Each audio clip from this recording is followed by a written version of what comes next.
And good evening, everyone. We are now live, which is really exciting. I hope everyone's had a good day so far. I appreciate as well, obviously, it's a lot of you are probably finishing up and heading out of the office, which I know is always kind of that bit of a trip home. So we'll just give it a few more minutes. There's just a couple, and we've got a lot of people joining this evening. So just keen to give everyone a chance to log in and obviously settle in if you can. I know a lot of you are probably on the way home. So I'm sure you've all got your headphones in if you're sitting on the bus or the train. So we'll just give it a few more minutes, and then we will get started this evening. So look, thanks again, obviously, for everyone that has joined. I know this is a topic that has been something that I've been really passionate about for a really long time, and I know a lot of you have been keen to chat about obviously the CVs and how they can really obviously have such a huge impact on your job application as well. All right, we'll just give it one more minute. I think we've just still got a few joining, which is great. So just while we're here, everyone, I just thought I'd give us a bit of an introduction. So I know a lot of you I've spoken with before about business analyst opportunities. My colleague, Jamie Bryant, he is basically my equivalent for the FMCG, commerce, telco industries. So he's going to be monitoring the chat this evening, which so if anyone's got any questions, please put them in the chat. Jamie and I will pick out a few at the end. And I think as well, as much as I'm going to try to cover off this evening about what I look for in a CV and a recruiter, there is so much that I think can be uncovered, in the job application process. So I think this is going to be one of a few different talks that I'll do. Particularly, I think the market has been significantly tricky for many candidates over the last, I'd say probably 12 months, I think is probably when we started to feel quite a significant drop. And with so many applications being sent to job adverts, making sure that your CV can stand out, I think is certainly paramount to the success of your next application. All right, I reckon we will get started. So hopefully it sounds like technology-wise we're all good to go and everyone can hear me okay. So I will crack on. Now, just obviously on a quick note, Talenza have a really crucial partnership with Tour de Cure. So we certainly don't feel you have to, but if you would like to donate to Tour de Cure, they are doing so much to support cancer research with a number of different charities. So Jamie will put the link obviously in the chat as well. And I know so many of you have already donated, which we just really appreciate. And I think, particularly as well, a lot of us have been, affected by cancer. So thanks to everyone in advance for donating. Now, just a quick introduction, obviously, on Talenza. So we have been a recruitment agency about the last 6.5 years. We're quite a specialised agency, and we've got kind of 4 main business analysts desks. So probably as most of you know, I look after banking and financial services. My colleague Adam looks after insurance and wider financial services. As I mentioned as well, Jamie looks after FMCG, telco, and many other clients.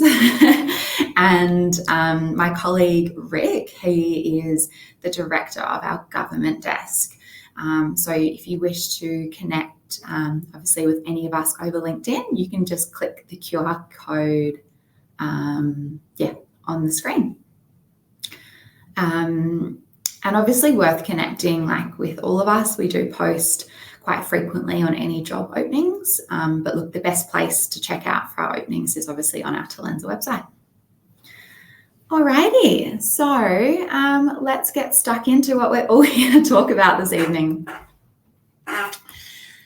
Now,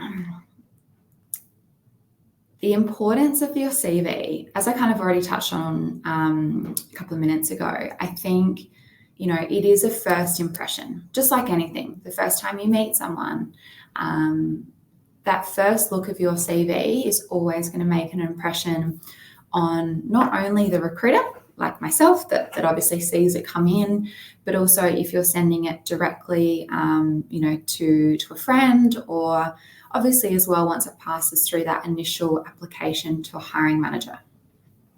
So through all my years of recruitment, we have seen, and I've spoken to a number of hiring managers in all different areas of the industry that have picked apart CVs for a number of different reasons. And particularly, I think it all falls back to the fact that as a business analyst, the documentation skills are absolutely paramount, obviously, to the day-to-day work of a BA. So I think, certain probably roles outside of the industry can maybe get away with the CV not looking polished, but I think this is maybe something that does really bring in the importance. Unfortunately, we do live in a world as well where that first look is always going to be a CV, because we're in a digital world. It is going to be sent. It's never presented. You're not presenting yourself in person for the first time that you engage with a recruiter or a hiring manager. So it is absolutely the first port of call as a screening tool. I think as well, a CV has a lot to do with your personal brand. I think, depending obviously on your specialism as a BA as well, can be reflected a little bit in your CV. I know a lot of digital BAs naturally have a CV that potentially has more color, something I have seen, but definitely not for all. And I think as well, it does showcase your ability to articulate yourself and your previous experience, but also to summarize concisely what you've done prior. I think as well, as I mentioned, transferable skills in the BA practice are so common. There's so many times, and this is a constant conversation that we will have another time, but, specializing versus being, an all-rounder, there'll always be room, for both types of BAs. But I think making sure that you showcase your skills can ultimately show that you've worked on something similar, so you can probably pick this up pretty quickly, and you're probably a good candidate for the role. Obviously, as well, the way you articulate the different programs that you've worked on in your CV does demonstrate your adaptability to that next role, whether it's a certain regulatory program or a big piece of work that did require a lot of pivoting, etc. But the CV doesn't need to tell absolutely everything about you, which I will get to shortly. So a lot of candidates, the CVs I do see, there's certain components that are missing. So look, I know this is super straightforward, but as I said, I'm just speaking obviously from what I've seen with certain CVs. So name, really straightforward. Your contact details. So name and email address. I have actually had candidates in the past where a name or an email address wasn't working. I can assure you as recruiters, that's how we will reach out to you initially for any applications. I think it's really important as well to make sure that you do have your location on there, whether or not it is just, definitely don't put your address, but your state is really important. And particularly if you, don't live in kind of like outer CBD, for example, if you're, down south in Wollongong or Newcastle, or if you're applying for roles in those areas, I think it's important to showcase, if you're applying for a role in Newcastle, that you do live, in the area. Not that will put you in any other position, but I think sometimes it's good to showcase that you're local, particularly for a role in an area that's outside of Sydney. Now, the short professional summary, I think, is something more and more that is becoming super important for your application. It does especially for more specialists, for more of the BAs that, are payment specialists or a specialist of some kind, that short professional summary doesn't need to be very long, because they can, you can kind of keep it to a few sentences. But I think if you're a bit of an all-rounder, the short summary can be really important as well, because it gives you that chance, and it is probably the first thing that a lot of recruiters and hiring managers look at, is that professional summary. The length of it, I think, does ultimately depend, obviously, on your length of experience, but it doesn't need to be an essay. It needs to be, maximum like 1 to 2 paragraphs, if you can, that just really showcase, the programs or previous roles that have been very relevant to your experience. And I wouldn't necessarily, in my advice, talk about anything that you've worked on prior to 10 to maximum 15 years ago, for those very experienced BAs amongst us. Keep it really short and concise. Now, the next section, which I think is really important, particularly for a lot of technical and data BAs, is to have those tools and technologies, that you've worked on. But again, keep it really kind of well formatted in that area. Like a small table or similar would be really good. I think if you have dot points that have it running all the way down the page, it can kind of just look like it's dragging on a bit.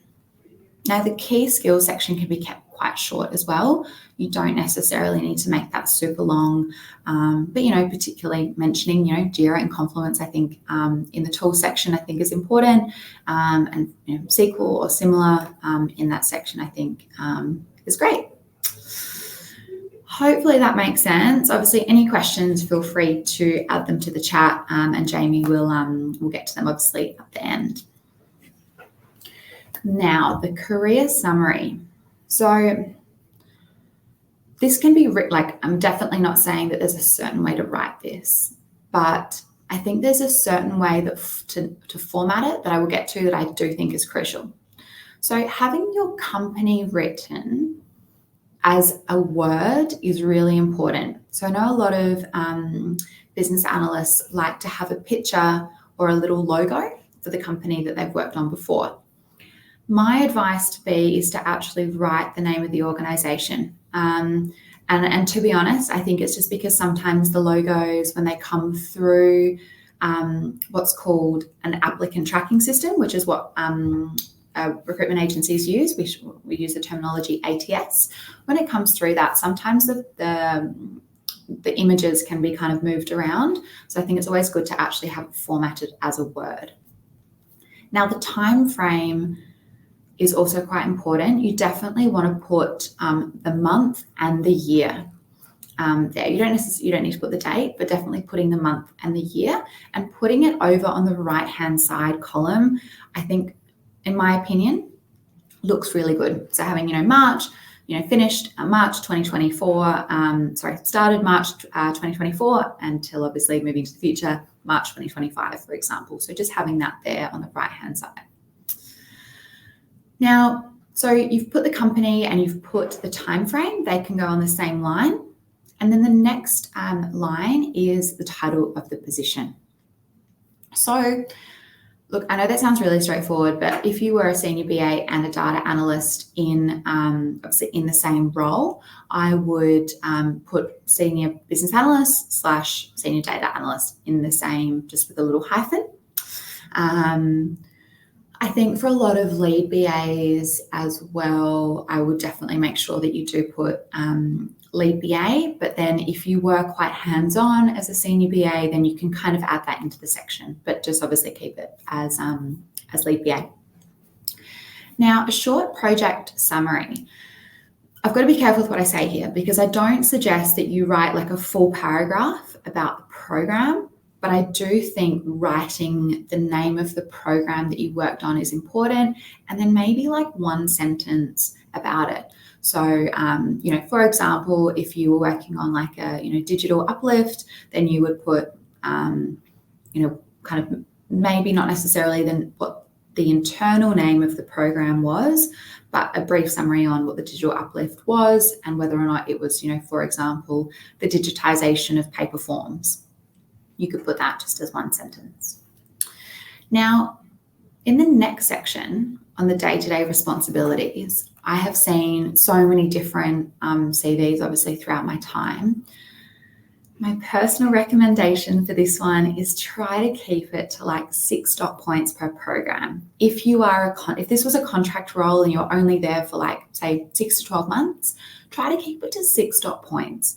You don't need to go into heaps of detail about absolutely everything you're doing in the role, but I think some really key points, in there would be really good, like the as and to be analysis, or, for example, you're working on the actual APIs or system integration and the name of the systems that you were working on in that short summary. I think time and time again, I see a lot of CVs, particularly in this section, which could be really, really long. So, which I'll kind of tie in on my next slide about the length of a CV. But I don't think it needs to be, too long. You're trying to keep this as concise as possible, but showcase your absolute strengths in this section. I think as well, if you can try to keep it, to as very few words as possible, then that is perfect. Now, I mentioned that this is what I would suggest for contractors or shorter term pieces of work. Look, if you've been permanent in an organization, and you've done a lot of different things, I think if you can try to break that up in a bit of an orderly fashion, if you originally worked on a risk migration program, but that was done the first year that you were there, I would put that lower down in the paragraph and then kind of list the more recent programs that you've worked on, obviously closer to the top. So it's all in chronological order, but then it showcases, okay, you've actually worked on a few different pieces that enabled you, to have a lot of different experience in that piece of work.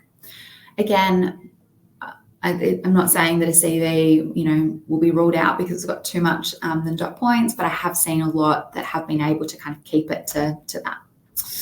Now, the key achievement section, I think this is definitely not something that you have to add in, but I do really like when I see,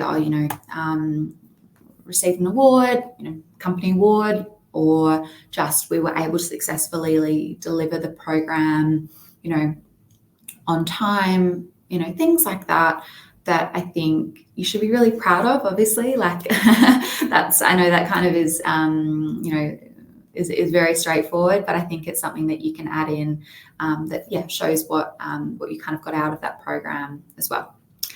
Now, your education and your certifications, these are so important. I know they're not talked about a lot, but I think this is something that is absolutely paramount. So they can either go at the top or the bottom. To be honest, I don't think it really makes a huge difference, but I think showcasing obviously that huge amount of work that you've done in the early part of your career, or if you're currently studying something as well, I would add that as well. Say, studying part-time and the name of the degree. So, look, I know I've covered a lot of information there on the key components of a CV, but hopefully that makes sense. Ultimately, in each of these sections, it will depend. If you've worked on the same program for 5 years, there's going to be a lot of information that you want to put in there. A lot of, particularly as a business analyst, all of you wear so many different hats every day, and I think that's why this practice is absolutely epic. So I think that ultimately gives you the chance to make sure that you do include all of that experience. So I've just received a couple of questions, so I might just jump to those just really quickly before we jump onto the next slide. So what I was going to ask was one of the questions, and thank you, Amit, for sending this in, is how should one manage situations that an individual has been involved in several projects over a specific time frame? It's a really good question.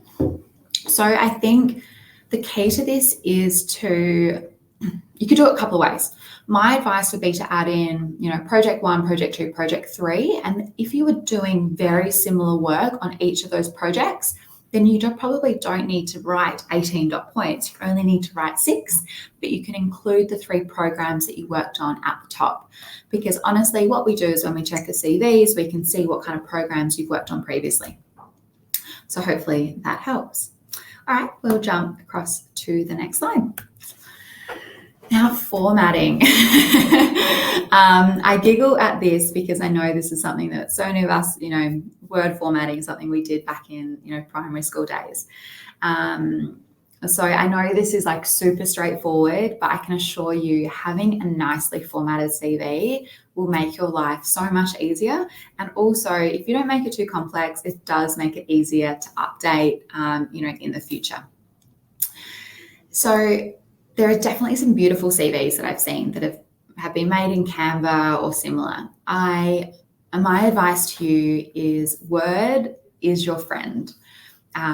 It's obviously easy to update. A lot of this, systems that agencies and clients use as well, they accept Word format. And as I kind of mentioned to you, to all a couple of minutes ago as well, like sometimes when there's a lot of images or blocks or tables, they can be the formatting can change when it comes through one of these systems. I'm sure someone on this that's live with us tonight can probably explain why, but it does happen. It does happen frequently as well. So we know that when you do submit a CV, that's not your fault, but it obviously just means from our side that we kind of need to open it up, send it into another kind of somewhere else to obviously then be able to read it. I know a lot of candidates love to have a really wide margin, which is actually why I use this part on the PowerPoint.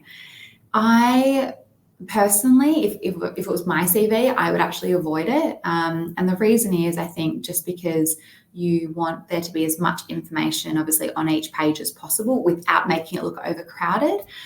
So I always think just to kind of keep everything really simple and formatted directly. But look, if you've got your skills and your education in that side column, that is absolutely fine. But just make sure that that margin doesn't run over a number of pages, because then you just end up with a really long CV with not much writing on it. As I touched on earlier, avoiding any pictures with text. So, if you worked at Optus, I would not have the Optus logo. I would write Optus with the actual letters. If you want to include a photo, personal photo, that is absolutely your choice. It is something that I am neither here or there on whatsoever. But also for those that have done, certifications, particularly, an IIBA certification, a BA certification, or anything similar, definitely write that. Again, I know that the logos are quite cool, but again, I think it's important to have it as actual letters, which I will get to my reasoning behind that very shortly. As I touched on as well, keeping the dates on the right-hand side, I think, does look good. I think it just kind of shows it as nicely closed off, and it's quite easy to see as well then, how long you've been working on a certain piece of program, a certain program or piece for. I promise I'm not keeping you all here tonight to talk about font, but I think making sure that it's easy to read, standard colours. I can assure you with a number of CVs that obviously a lot of talent acquisition and recruiters and hiring managers look at, keeping it in nice, easy to see colours, will definitely help. Now, page length. I could probably spend a couple of hours talking about this, but I asked a lot of my colleagues about this as well. I genuinely think if you have your last 6 or 7 years experience on the first 4 pages, I think it'll be in a better position. I think you'll be generally in a better position.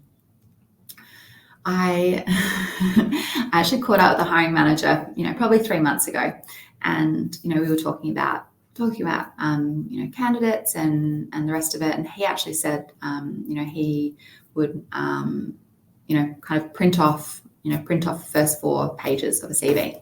And that's what he would, obviously a long time back. There's no one kind of wasting paper like that these days, but that was something he used to do. And I thought that was really interesting because he was like, that's probably all I need to see. Take that with a grain of salt, though. I definitely feel that, particularly in the BA practice, your background, whether it's operations or engineering or anything at all, is super important to the candidate that you are today, because that's your background, that's your history, and the CV should tell a story. So I'm not saying that you only include your last 6 years of experience, but having the first 4 pages as being really concise and obviously well formatted will get you in a good position. Hopefully that all makes sense. All right, we are moving along. Now, for those that follow me on LinkedIn, this is my little kind of secret that I wanted to talk to you all about this evening. So as I mentioned, there is systems that obviously, and many of you have been involved actually in their in these types of programs, is the implementation of these systems. But the systems that talent acquisition and recruiters and organizations use, a lot of it is done on keyword searches. Particularly as well, I did touch on this, the number of applications that we are seeing these days is, obviously significantly higher than years gone by. So I think including those keywords in your experience is really important. Now, I'm not saying that if you have never worked on a financial crime program and you add in some keywords around financial crime, that it will mean that you get an interview. That's absolutely not what I'm saying here. But I am saying that it is important that you do include those keywords. As I touched on earlier, if you are a payment specialist, including Swift or ISO or the payment engine that you've worked on. If you've worked on a risk or reg compliance program, putting, that it was APS 117 or it was Basel 3 or anything like that is really important to put on there if you can. Obviously, we don't want to be sharing, the names of NDA programs or anything, but I think it's important to have, those keywords on here.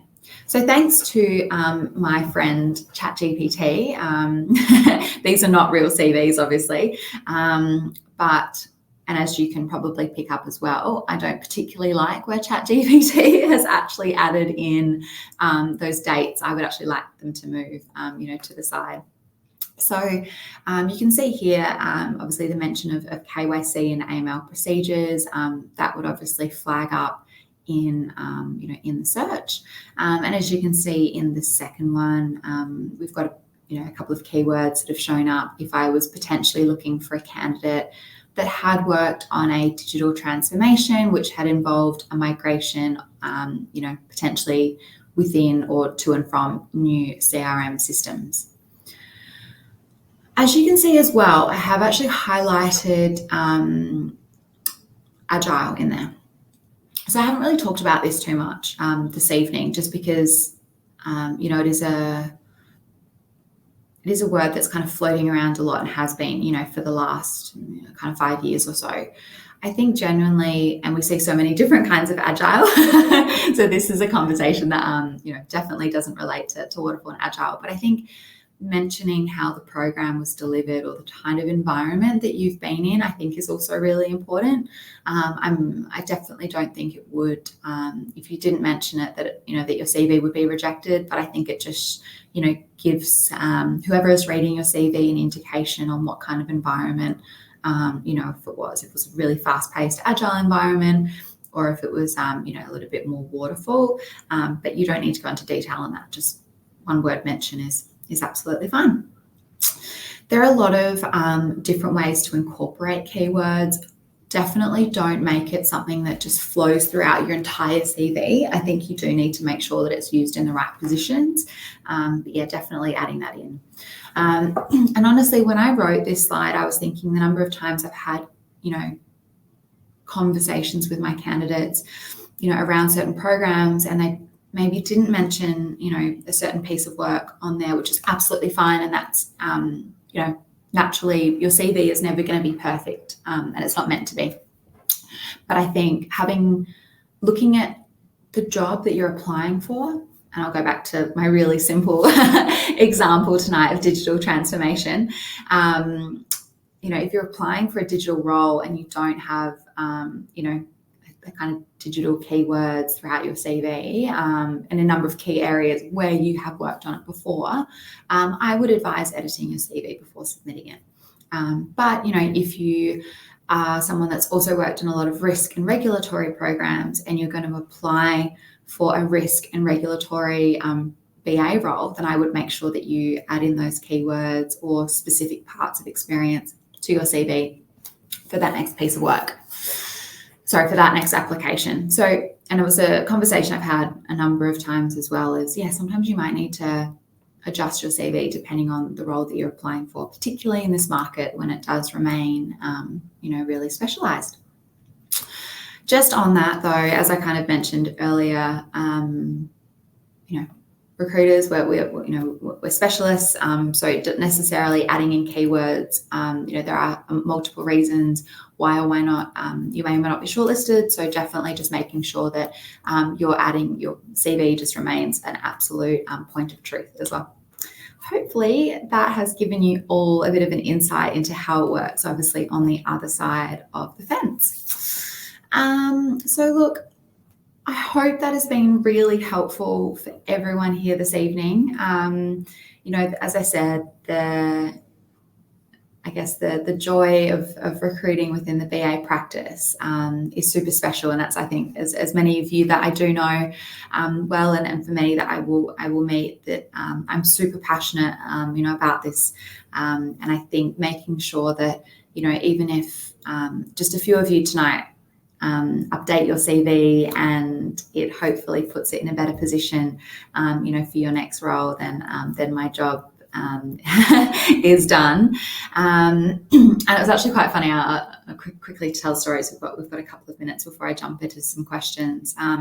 There was a candidate 4 months or so ago that I was representing for a couple of opportunities, and we really went through his CV and really changed it, and he ended up landing another role, not through Talenza, which is absolutely fine. And he was like, "Thank you so much," because his CV was just looked nice and pristine, for his next role. So definitely, my wording for tonight is definitely spend the time to make sure that your CV looks good, and ask a friend, ask another BA, for their thoughts on it, because I can assure you, like every CV is going to be different. And I want to see, different CVs every day. But I think making sure you get the basics right will definitely put you in a good position. So as I mentioned, if anyone wishes to donate to Tour de Cure for their cancer research, we'd obviously greatly appreciate any donations. Alrighty, so we are going to jump into some questions. So thank you everyone, obviously, for sending these across tonight. If there's any others, feel free to add them into the LinkedIn chat. Alrighty, so unfortunately, I've just had a question about reviewing a CV live. Unfortunately, we won't be able to do that, obviously, just for privacy concerns. Question, what is the best template we can use to successfully pass through an ATS? As I've heard so many different versions from different recruiters and the myths around an ATS. Thank you so much, Alexandra, for sending this in. Now, I don't think that there is a specific template that is going to be the best for an ATS. I don't think that really exists, but I think definitely keeping it, in Word format, I think is a good first option. I know that there are recruitment agencies that do send out templates. I personally, Talenza, we don't actually, it's not something that we do. And the reason is, I think, because, I touched on that personal brand, I think is really important. But keeping it simple, and honestly, if you can avoid anything that's like in a text box, I know a lot of CVs, it'll look nice if it's kind of added into text box and you can move things around. Try to avoid that. Try to actually have it, as writing on the page in Word. But if you do have a table, as I mentioned, feel like skills and education, like that's fine. But the actual body of your CV should be transcribed directly on the page. So hopefully that one helps. So jumping on to the next question. And thank you, Prashad, for sending this one in. For a BA who has not worked in an industry domain but is confident about business analysts and technology, how do we showcase and get attraction by the recruiter and hiring manager? This is a really good one because I know there's a lot of BAs that I've had the pleasure of working with that have worked in a number of different industries, and in fact, most candidates have. I think that's the absolute beauty, about this practice. Is so many of you have worked in so many different programs and with different organizations, and I think and that's kind of what I say. It's like kind of shaping a diamond. It's got so many different facets to it and so many different programs. So personally, if you are, in a different industry, I think just really showcasing the programs that you've worked on, just making sure it's really clear. There is a lot of hiring managers that are really keen to hire from different industries all the time. So it's not trying to put something in your CV that, isn't true. But I think, showcasing that you've, worked on that, CRM program, or you've worked on that reg program or cyber or similar, there's particular areas that will always look to candidates, from different industries. So hopefully that helps. Now, just a question, another one was, must you always include matrices to the CV as the ATS always asks? No, I don't believe that's the case at all. I think, as I said, keeping it in nice word format. I know there's a lot of ATSs which will require you to add in certain answers to questions. That's obviously different. So I would have that in there. Oh, this is a good one. So thank you, Aditya, for sending this one in. Opinions on hobbies and interests. Look, a lot of you know I'm an AFL follower. I love sport, tennis, cricket, golf. I'm a runner. All that is really exciting to me. But there's also a lot of other stuff that I love. I love cooking. I love hiking, and I think putting an interests section at the end of your CV, I think is, really showcases, the person that you are. I didn't add it, to be honest, actually in this because it isn't something that you have to add in, but I think it's, if it's something that you enjoy, I think that's great, to add in at the end of the section, personally. This is another good question, and thanks everyone. We'll do a couple more minutes before we let everyone head off with the rest of their evenings. Honestly, I could talk about this, for days. So I really appreciate everyone that has joined this evening. So any tips on how to build good rapport with recruitment agencies? And obviously there's a lot of no responses at the moment. So I appreciate there is a lot going around at the moment, particularly with it being a difficult market. I mean, I think honestly, with the number of applications a lot of recruitment agencies are receiving, I think it's important to keep an eye on websites, obviously, definitely connecting with recruiters on LinkedIn is awesome, but please don't ever feel despondent from no response. I know that's really tricky, but I can assure you, we do our absolute best to come back to everyone. Absolutely. So hopefully that helps, and thank you for that question. I know that's something that's on a lot of people's minds at the moment. Question around transitioning from earlier banking experience into more of a BA role. Can I suggest some courses? Look, I think there's plenty of good BA courses out there. Talenza sponsored actually the IABA last year, and I had a look at their certifications. absolutely do not need to be mentioning that, but I think anything around those BA courses, is a really good option. A couple of questions here coming through just about the update on the market and current market rates. What I might do is I will share that on my LinkedIn in the next couple of days.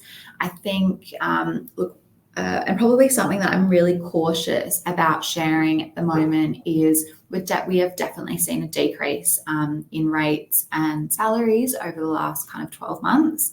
But look, it is so varied at the moment. There's some areas that are really specialised that are paying more than others, and that will always be the case.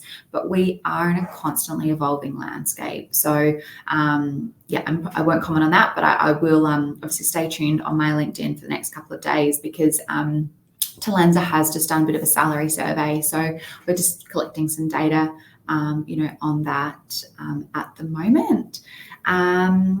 And I think we might just finish up just with one more question. And look, thanks everyone for joining this evening. It's so great to be sharing, obviously, all of this, with you guys. And I really hope this is able to, help someone at the moment.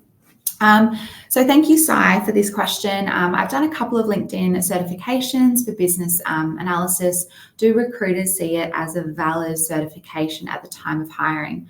Absolutely. I come from a background where I actually studied biochemistry. That is absolutely not relevant to recruitment, unless I'm going to start mapping the genome, of one of our office plants. But I think, whether or not it is a degree that is not relevant or is absolutely relevant, I think it is awesome to show. I had a candidate the other day that, had done like a psychology degree or something similar, and I think it's always important to showcase that, because that again adds to that image, of the diamond. And I think that, showcases the full, your full story. And I think that's so important. But look, definitely, if you are a BA that is looking to move into more of a kind of senior level, or even for those that are starting out, I think definitely looking at any of the BA certifications on offer. Obviously, they do get you in a good position to understand the landscape of business analysis, and ultimately as well put you in a good position, for your next interview as well, because there's a lot of basic BA questions that happen in interviews that I do think tie back to a lot of the certifications. But on saying that, though, there are so many awesome BAs that I've represented and placed in the past that have never done a certification, and they are awesome. So please do not take that as a must. It is just advice for anyone that's really wants to add something to their remit. Just obviously, as I mentioned earlier, obviously Talenza has a couple of specialised desks. We do obviously have offices in Brisbane and Melbourne as well. So we're not just Sydney based, but we do recruit across Australia. Look, as I mentioned, we are very specialised, but feel free to check out our website for any upcoming roles.